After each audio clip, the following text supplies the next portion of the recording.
Welcome everyone, I am absolutely thrilled you're here with me for this explainer. Think about the friction you felt at work this week. Seriously, picture it. Maybe it was a simple project that just stalled out for literally no reason. Or, that tedious meeting that undeniably could have been an email. Well, that friction, it isn't just bad luck. It's actually data. Today, we're unpacking a foundational concept that sits right at the core of our daily professional lives. We're exploring the dynamics of workplace behavior.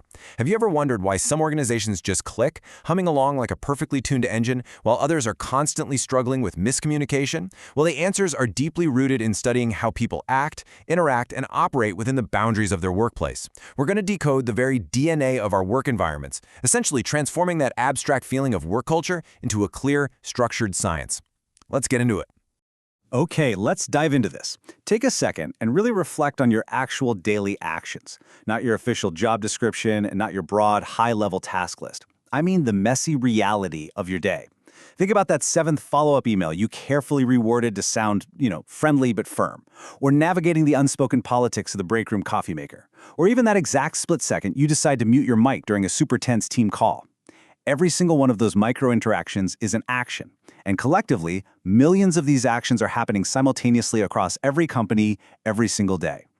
Understanding this massive, complicated web of human activity, that is the core premise of what we're unpacking today. Section 1. What is organizational behavior? Decoding workplace actions. To anchor our understanding, let's look at the foundational text that defines this entire field. Read this with me. Organizational behavior, or OB, is the study of how individuals, groups, and structures influence behavior in organizations with the aim of improving effectiveness. Notice the intent behind these carefully chosen words. This isn't just passive observation. It's a highly purposeful, targeted science designed to map out exactly why we do what we do when we're on the clock. Now, what's really interesting about this slide is how we're isolating just that first half of the definition. OB treats the workplace as an active laboratory. It acknowledges that human behavior in a vacuum is one thing, but behavior inside an organization? That's entirely different. People change when you put them in a corporate environment, and OB is the rigorous, structured science of figuring out exactly how, and more importantly, why, that change happens. Section 2. Individuals, groups, and structures. The micro to macro anatomy.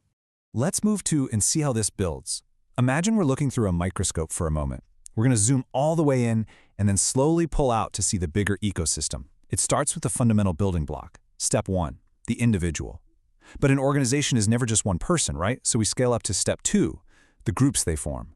And finally, those groups don't just float in empty space. They exist within step 3, the structures. Basically, if you want to understand the forest, you have to understand the soil, the individual trees, the clusters of groves, and the climate they all live in. Think about yourself right now.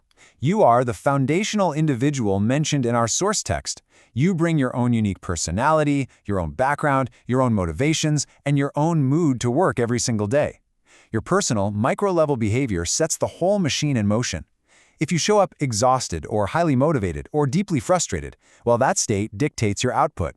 OB starts right here with you, recognizing that the grandest corporate strategies rely entirely on the daily, messy realities of individual human beings. But, as we all know, you rarely work completely alone. This expands our scope to the groups.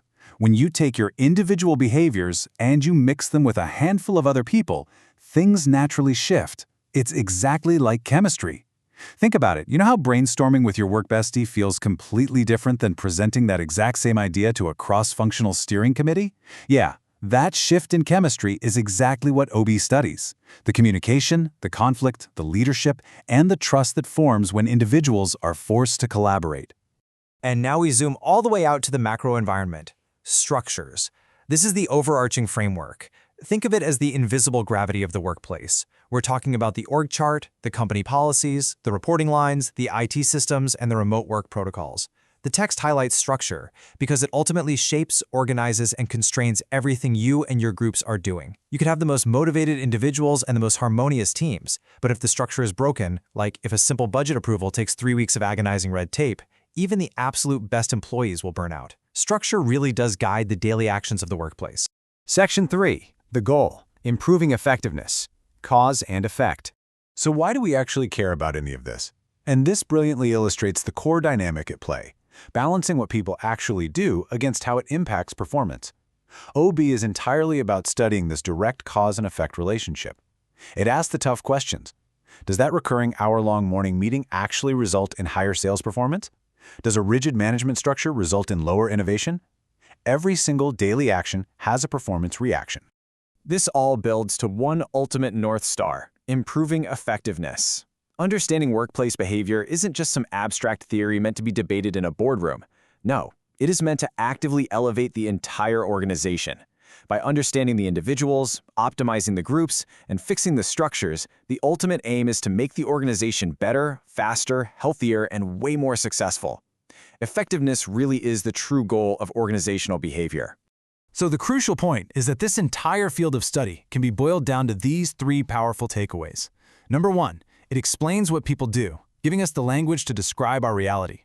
Number two, it shows how those actions impact performance, literally connecting our daily grind to the bottom line. And number three, it aims to improve organizational effectiveness, providing a clear roadmap for getting better. This brings our entire micro to macro journey together into one clear, actionable blueprint. And that leaves us right back where we started, but hopefully with a much sharper perspective. We've talked about the theory, the structures, and the groups.